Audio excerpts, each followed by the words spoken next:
a revolutionary new camera system that should be good news for sponsors. Have you ever wondered how much exposure a sponsor's branding gets on television?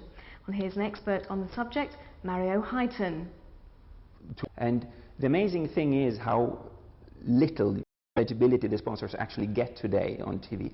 I mean, typically in Formula One, the winner of the race can hope to get something between 60 and 100 seconds of legibility, the main sponsor on the car.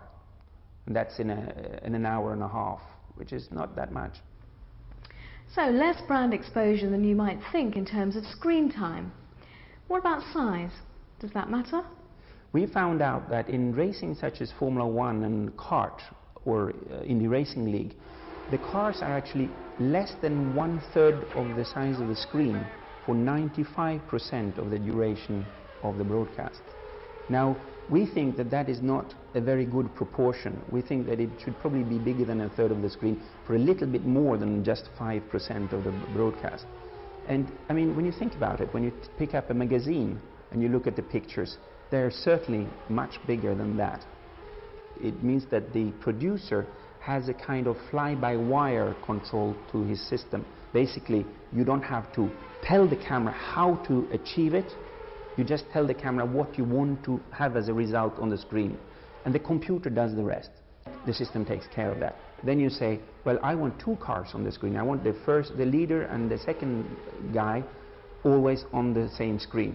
And the system takes care of that, and can switch from one robot to the other as you go around the track and so forth, but mainly pointing precisely and making sure that you are using the right focus, of course, but also the right zoom angles at all times according to where the cars are on the track.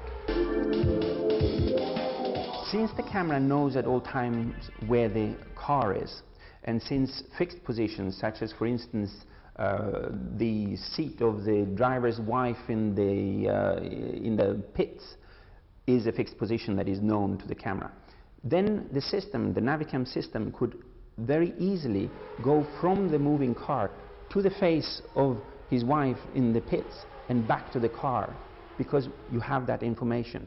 And that's the kind of dynamic, very creative shots that you could try to ask your cameraman to do, but he'll just tell you to get lost. Okay, there's a rising tide of panic here in the studio. Does this mean all cameramen are going to be out of a job? No, not at all. It just changes his job.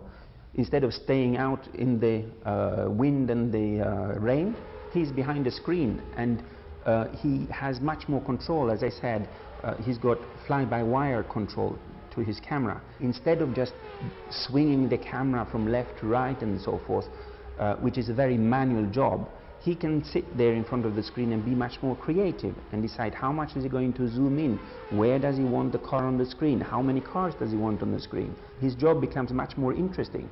It's the same thing like when word processing came to offices. It didn't get rid of the secretary, it just made a much more interesting job.